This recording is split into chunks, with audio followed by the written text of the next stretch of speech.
ओम शांति।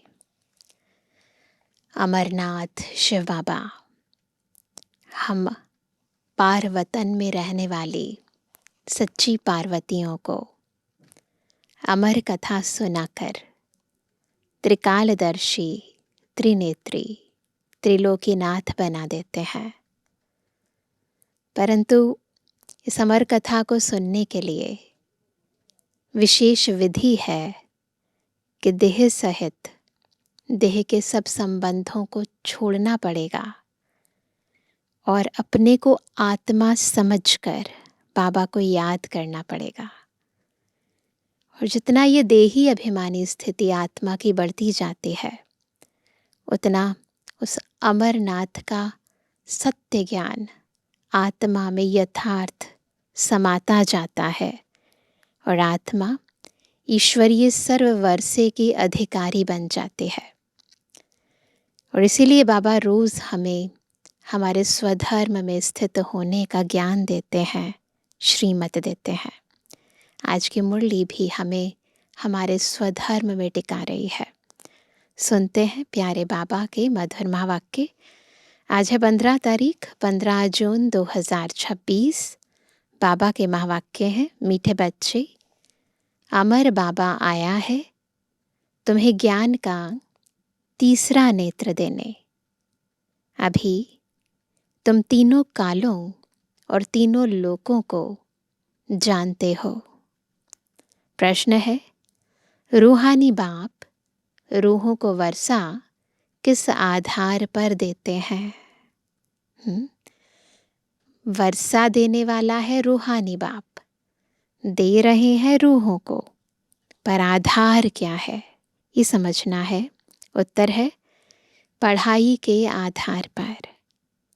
जो बच्चे अच्छी रीति पढ़ते हैं, पढ़ते सब हैं, पर जो अच्छी रीति पढ़ते हैं, देह अभिमान को छोड़ देही अभिमानी रहने का पुरुषार्थ करते हैं, उन्हें ही बाप का वर्षा मिलता है। न केवल पॉइंट्स याद रहना, ध्यान में रहना, बार बार रिपीट करना, उससे फ़ायदा नहीं है। परंतु जितना आत्मिक स्थिति का अभ्यास करेंगे, उस आधार पर वर्षा मिलेगा। लौकिक बाप सिर्फ बच्चों को वर्षा देते, लेकिन पारलौकिक बाप का संबंध रूहों से है, इसलिए रूहों को वर्षा देते हैं। और इसीलिए हमें क्या करना है? अपने आप को रूह यानी आत्मा समझकर ईश्वरीय ज्ञान को पहले श्रवण करना है, फिर सिमरण करना है, फिर मनन करना है, फिर मंथन करना है और फिर स्वरूप बनना है। आज का गीत है, भोलेनाथ से निराला कोई और नहीं। भोलेनाथ से निराला, गौरीनाथ से निराला कोई और नहीं। ओ भोलेनाथ से निराला, गौरीनाथ से निराला कोई और नहीं। ऐसा बिगड़ी बनाने वाला कोई और नहीं। भोलेनाथ से निराला, गौरीनाथ से निराला कोई और नहीं। ओ भोलेनाथ से निराला, गौरीनाथ से निराला कोई और नहीं। उनका डमरू डम डम बोले, अगमन गम के भेद खोले। उनका डमरू डम डम बोले, अगमन गम के भेद खोले। ऐसा भक्तों का रखवाला कोई और नहीं। भोलेनाथ से निराला, गौरीनाथ से निराला कोई और नहीं। ओ भोलेनाथ से निराला, गौरीनाथ से निराला कोई और नहीं। ओम शांति। रूहानी बच्चे रूहानी बाप से अमर कथा सुन रहे हैं। इस मृत्यु लोक से अमर लोक में जाने के लिए निर्वाण धाम को अमर लोक नहीं कहा जाता। अमर लोक जहाँ तुम अकाली मृत्यु को नहीं पाते हो। कौन सा है वो अमर लोक? वो है जीवन मुक्ति धाम। तो बाबा कहते हैं इसलिए उनको अमर लोक कहा जाता है। रूहानी बाप जिसको अमरनाथ कहा जाता है, ज़रूर अमर लोक में ले जाने के लिए मृत्यु लोक में कथा सुनाएंगे। 3 कथाएं भारत में ही मशहूर हैं, पता है ना सभी को। अमर कथा, सत्यनारायण की कथा, तीजरी की कथा। और ये तीनों कथाएं ये बाबा की मुरली में है। भक्ति मार्ग में तो तीजरी का अर्थ कोई समझते ही नहीं है। ज्ञान का तीसरा नेत्र सिवाय ज्ञान सागर अमर बाबा के कोई दे ना सके। यह भी झूठी कथाएं सुनाते हैं। मीठे मीठे रूहानी बच्चे अब जान गए हैं कि हमको अब ज्ञान का तीसरा नेत्र मिल रहा है, जिस तीसरे नेत्र से तीनों कालों, तीनों लोकों को तुम जान चुके हो। मूल वतन, सूक्ष्म वतन, स्थूल वतन के आदि मध्य अंत को भी जान चुके हो। कैसे जाने हैं हम? जब हमें बाबा ने ये ज्ञान का तीसरा नेत्र दिया है, बुद्धि रूपी चक्षु खोल दिया है। तो बाबा कहते हैं इसलिए बच्चे अपने को त्रिकालदर्शी भी समझते हैं। तो मीठे मीठे बच्चों बगैर सृष्टि में कोई त्रिकालदर्शी नहीं होता ना। जो देवी देवताओं को कहते हैं कि वो त्रिकालदर्शी हैं, वास्तव में वो त्रिकालदर्शी नहीं है। तीनों कालों अर्थात सृष्टि के आदि मध्य अंत को नहीं जानते। मूल वतन, सूक्ष्म वतन, स्थूल वतन को बहुत जानते हैं, परंतु तीनों कालों के आदि मध्य अंत को कोई नहीं जानते। अब मीठे मीठे रूहानी बच्चे रूहानी बाप से सुन रहे हैं। हम उनके बच्चे बने हैं। एक ही बार तुम रूहानी बच्चों को रूहानी बाप मिला है। रूहों को पढ़ाते हैं और सब देह अभिमानी होने के कारण कहते हैं मैं यह पढ़ता हूँ, मैं यह करता हूँ। देह अभिमान आ जाता है। अभी इस संगम पर रूहानी बाप आकर रूहानी बच्चों को कहते हैं, क्या कहते हैं? तुम अच्छी रीति पढ़ो। बाप से हर एक बच्चा वर्षा लेने का हकदार है, क्योंकि सब रूहानी बच्चे होना। लौकिक संबंध में सिर्फ बच्चा वर्षे का हकदार बनता है। इस पारलौकिक संबंध में सभी बच्चों यानी रूहों को वर्षा मिलता है। यहाँ देह की बात नहीं है, मेल फीमेल की बात नहीं है, बच्चा हो या बच्ची हो, है ना, है सारे रूहानी बाबा के बच्चे। अमरनाथ की भी कथा सुनाते हैं। कहते हैं पार्वती को पहाड़ी पर कंदराओं में जाकर कथा सुनाई। यह तो रॉन्ग है ना। अब तुम बच्चे जानते हो झूठ क्या है, सच क्या है। सच तो ज़रूर सच्चा बाबा ही सुनाएंगे।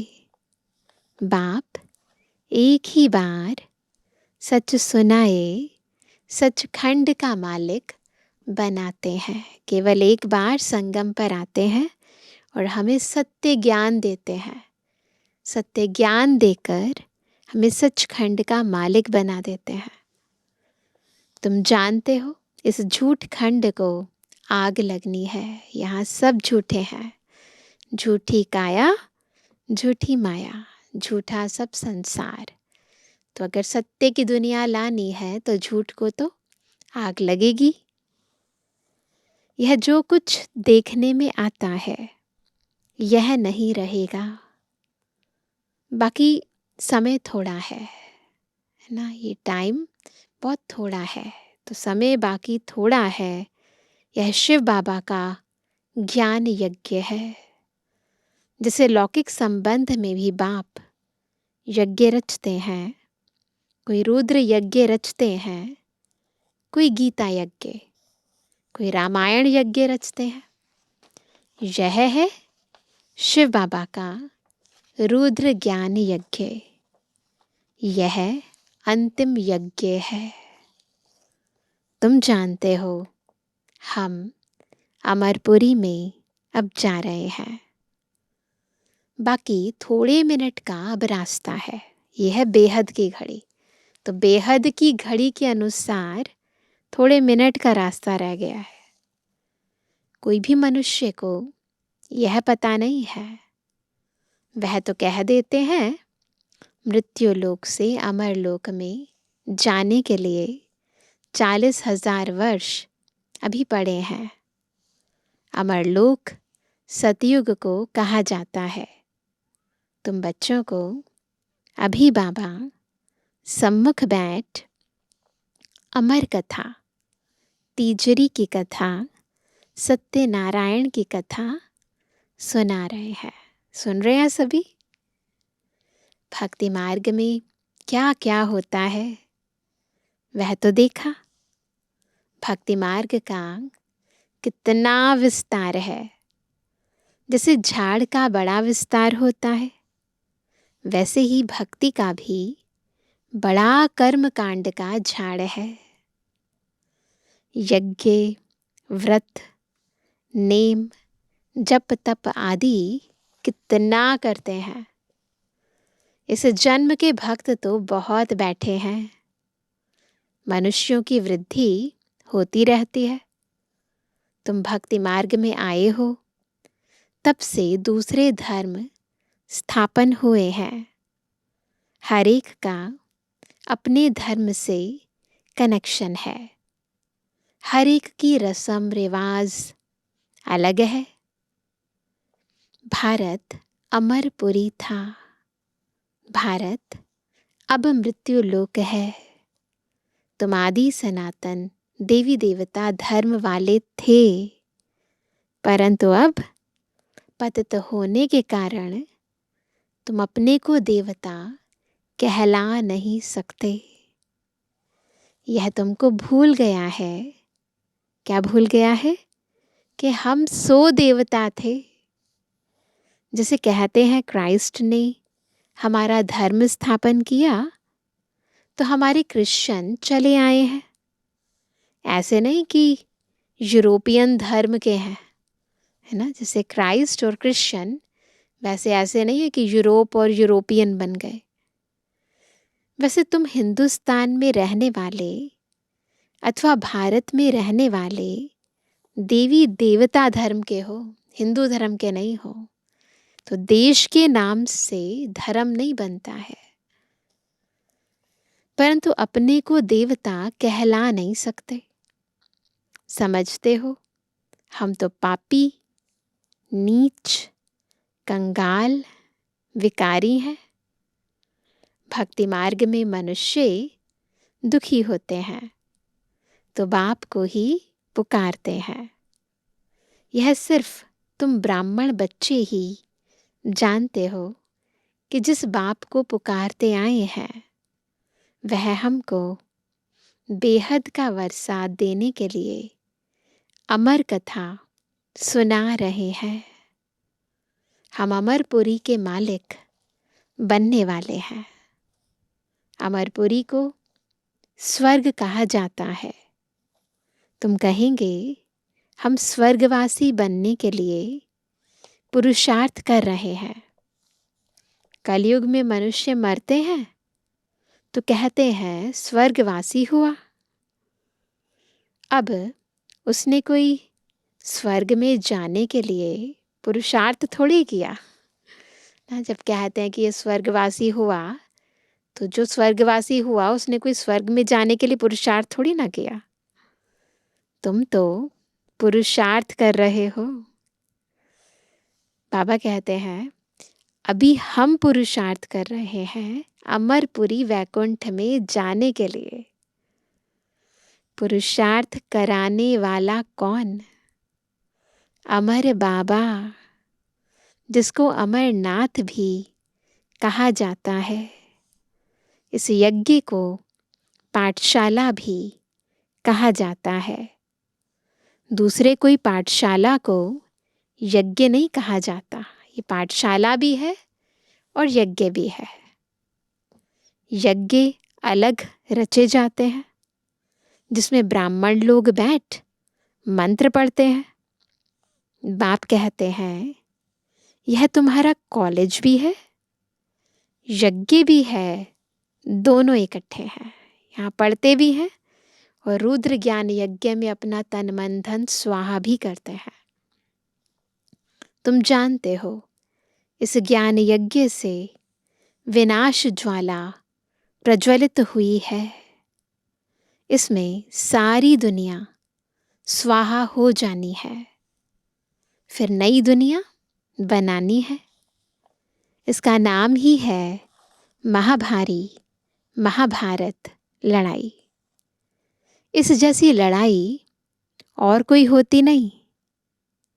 कहते हैं युद्ध में मूसलों से लड़ाई हुई, तुम्हारे साथ लड़ाई तो है नहीं। इसको महाभारत लड़ाई क्यों कहते हैं? भारत में तो एक ही धर्म होता है ना। मौत तो बाहर है, यहाँ लड़ाई की तो बात नहीं है। बाप समझाते हैं तुम्हारे लिए नई दुनिया चाहिए तो जरूर पुरानी दुनिया का विनाश होगा। तुम बच्चों की बुद्धि में विराट रूप का भी सारा ज्ञान है। यह भी समझते हो जो कल्प पहले आए थे वही आएंगे देवता बनने के लिए। बुद्धि का काम है। हम जितने ब्राह्मण बने हैं अब फिर देवता बनेंगे। ब्राह्मण सो देवता। प्रजापिता ब्रह्मा भी गाया हुआ है। परमपिता परमात्मा ब्रह्मा द्वारा मनुष्य सृष्टि रचते हैं, इसलिए ब्रह्मा को प्रजापिता कहते हैं। परंतु कैसे, कब रचते हैं, यह कोई नहीं जानते। क्या शुरू में मनुष्य नहीं है जिनको रचते हैं? बुलाते ही हैं पतित पावन आओ। तो जब मनुष्य पतित होते हैं, कब होते हैं? कलयुग अंत में। तब तो बाप आते हैं। दुनिया को बदलना है। तुमको बाप नई दुनिया का लायक बनाते हैं। अभी सब तमो प्रधान पुरानी दुनिया में हो, फिर सतु प्रधान बनना है।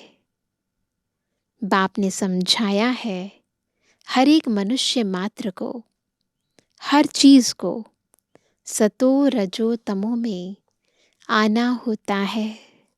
दुनिया नई से पुरानी जरूर होती है ना। लॉ ऑफ एंट्रोपी है, हर चीज नए से पुरानी जरूर होती है। कपड़ा भी नया पहनते हैं फिर पुराना होता है। तुमको ज्ञान मिला है, सच्ची सत्यनारायण की कथा अभी तुम सुन रहे हो।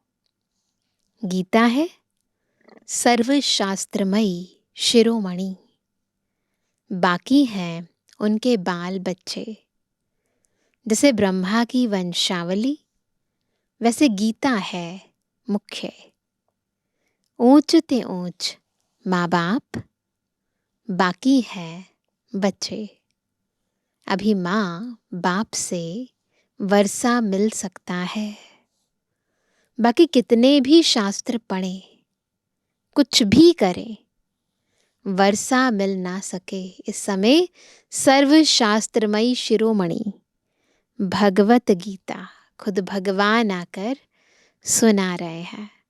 तो इस समय ये ज्ञान सुनकर वर्षा हम सभी ले सकते हैं, ना इसके बाद ना इससे पहले। करके जो शास्त्र पढ़ते हैं उनकी बहुत कमाई होती है। वह तो हो गया अल्पकाल के लिए। यहाँ तुम बच्चे सुनते हो तो कितनी कमाई करते हो 21 जन्म के लिए। विचार करो, वह एक सुनाएंगे, सब उनको पैसे देंगे। यहाँ बाप तुम बच्चों को सुनाते हैं। तुम 21 जन्म के लिए कितने साहूकार बनते हो। वहाँ सुनाने वाले की जेब भरती है। भक्ति आदि करना प्रवृत्ति मार्ग वालों का काम है। तुम हो प्रवृत्ति मार्ग वाले। वहाँ सुनाने वाले की जेब भरती है, यहाँ सुनने वाले की जेब भरती है। तुम जानते हो स्वर्ग लोक में हम पूज्य थे, नहीं तो 84 जन्मों का हिसाब कहाँ से आए। यह है रूहानी ज्ञान जो सुप्रीम रूह ज्ञान सागर से मिलता है। पतित पावन बाप ही सबके सद्गति दाता है। हम बच्चों को अमर कथा सुना रहे हैं। जन्म जन्मांतर झूठी कथा सुनते आए हो। अब सच्ची कथा सुनकर तुम 16 कला संपूर्ण बनते हो। चंद्रमा को 16 कला संपूर्ण कहा जाता है। सूर्य के लिए नहीं कहते हैं, चंद्रमा के लिए कहते हैं ना 16 कलाएं हैं उसकी। फिर धीरे धीरे कलाएं कम होती जाती हैं। सूरज तो सदा चमकता है, उसकी कलाएं कम बढ़ती नहीं होती हैं। तुम जानते हो हम आत्माएं भविष्य में सर्वगुण संपन्न 16 कला संपूर्ण बनेंगे। फिर आधा कल्प के बाद उन्होंने खाद पड़ जाती है। अभी तुम समझते हो हम फिर से सर्वगुण संपन्न 16 कला संपन्न 100 देवता फिर से बन रहे हैं। हम आत्माएं पहले अपने घर जाएंगे, फिर हम शरीर धारण कर 100 देवता बनेंगे। फिर चंद्रवंशी घराने में आएंगे। 84 जन्मों का हिसाब किताब चाहिए। किस युग में, किस वर्ष में कितने जन्म हुए। बाप ने 84 जन्मों की सच्ची सच्ची कथा अब सुनाई है। तुम बच्चों को कहेंगे तुम भारतवासी 84 जन्म लेते हो। अपने को एक तो ब्राह्मण समझना पड़े। मम्मा बाबा कहते हो ना, वर्षा शिव बाबा से लेते हो, ब्रह्मा बाबा द्वारा। ब्रह्मा भी उनका हो गया। ब्रह्मा से वर्षा मिल न सके, यह भी भाई हो गया। यह शरीरधारी है ना। तुम सब बच्चे वर्षा उनसे लेते हो। किनसे? शिव बाबा से। इन यानी ब्रह्मा से नहीं। जिससे वर्षा नहीं पाना है उनको याद नहीं करना है ना। तो बाबा ब्रह्मा बाबा को भी याद ना करे, इसके लिए श्रीमत दे रहे हैं कि कोई भी मनुष्य आत्मा को वर्षा दे नहीं सकती, इसलिए उनको याद नहीं करना है। एक शिव बाबा को ही याद करना है। उनको ही कहते हैं तुम मात पिता हम बालक तेरे, तुमरी कृपा से सुख घनेरे। तुम इनके पास आते हो तो बुद्धि में रहता है हम शिव बाबा के पास जाते हैं, याद शिव बाबा को ही करना है। आत्मा बिंदी है, उसमें 84 जन्मों का पाठ नूंधा हुआ है। आत्मा भ्रुकुटी के बीच में रहती है, उड़ती भी सेकंड में है। मैं आत्मा एक शरीर छोड़ दूसरा लेता हूँ, भ्रुकुटी के बीच जाए विराजमान होता हूँ। बुद्धि में समझ है हमारी आत्मा ऐसी है। सतयुग में तो कोई ऐसी चीज देखने की आशा नहीं रहती। आत्मा को देख सकते हैं दिव्य दृष्टि से। कोई इन आँखों से देखने की बात नहीं है। भक्ति मार्ग में ही साक्षात्कार करते हैं, है ना। कोई इन आँखों से नहीं देखते, बुद्धि के तीसरे नेत्र से देखते हैं। तो अब कहते भक्ति मार्ग में ही साक्षात्कार करते हैं। जैसे राम कृष्ण का शिष्य विवेकानंद था, उसने बताया, उसमें लिखा है उनकी ऑटोबायोग्राफी के अंदर, उसने बताया है मैं सामने बैठा था तो उनकी आत्मा निकल मेरे में प्रवेश हो गई। ऐसे कोई होता नहीं है। आत्मा कैसे एक शरीर छोड़ दूसरे में प्रवेश करती है, ये तो पॉसिबल नहीं है। यह सब बातें तुम बच्चों को समझाई जाती हैं।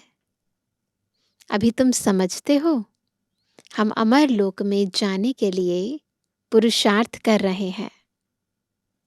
अमर लोक में हम जन्म लेंगे, वहां हम गर्भ महल में होंगे।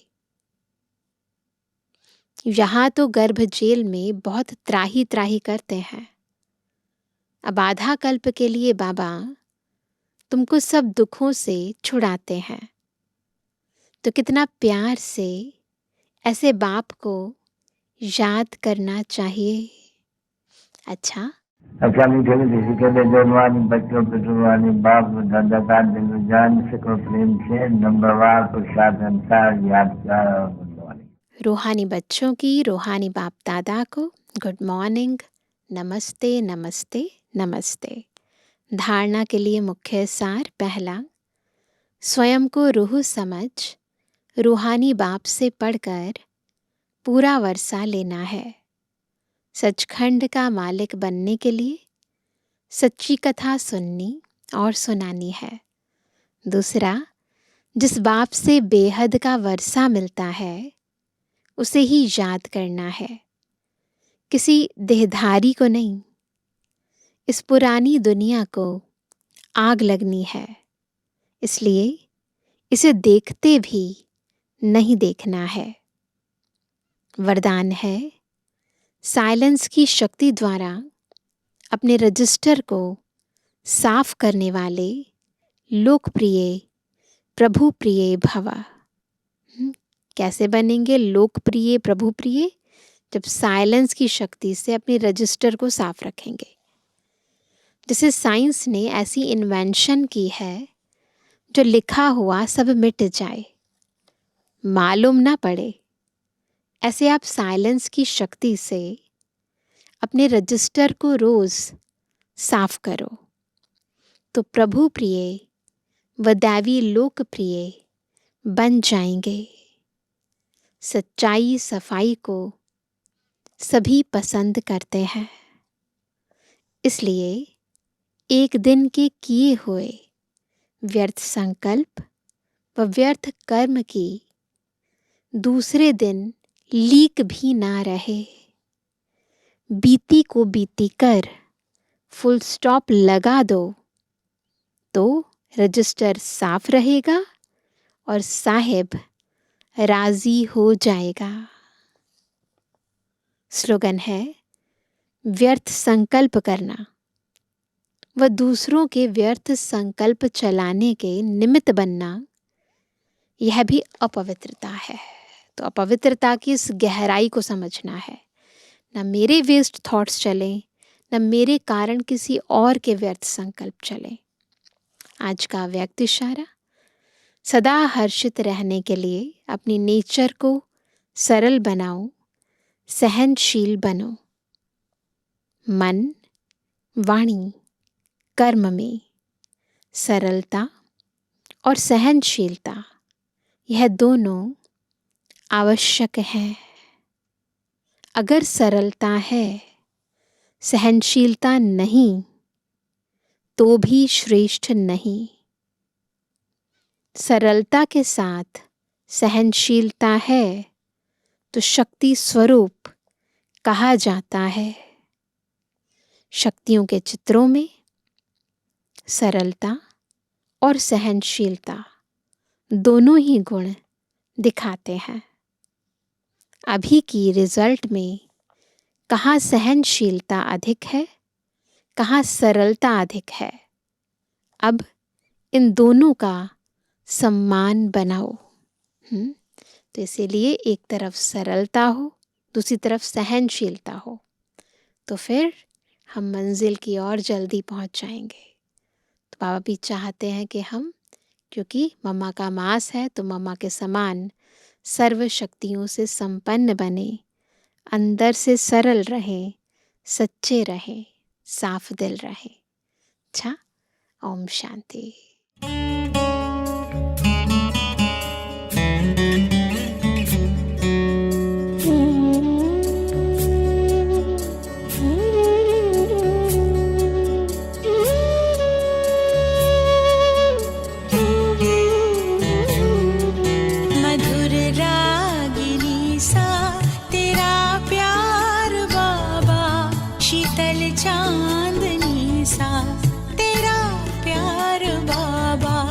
मधुर रागिनी सा तेरा प्यार बाबा, शीतल चांदनी सा तेरा प्यार बाबा।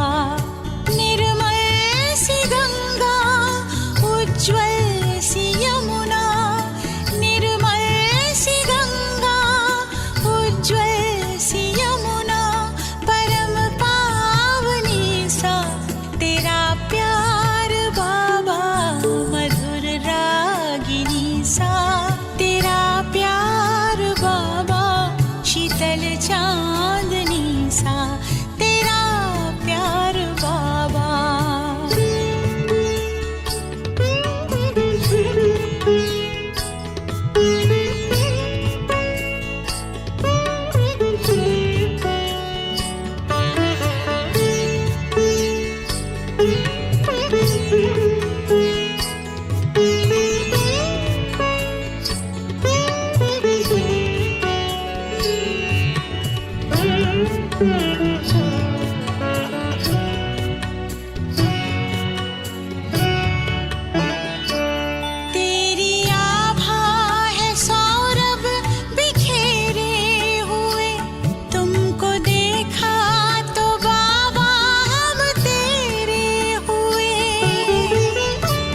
जिंदगी सोने जैसी खरी हो गई, कैसी हम पे ये जादूगरी हो गई।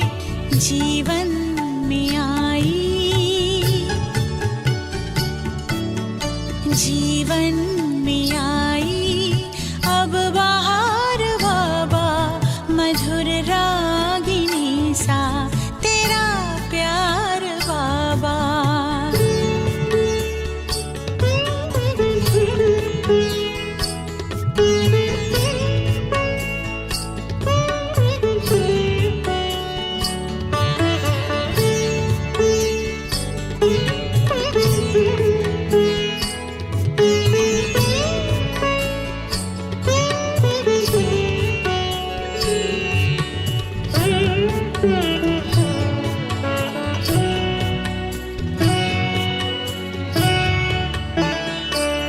ज्ञान की पाई अनमोल हमने निधि, योग की तुमसे सीखी अनोखी विधि।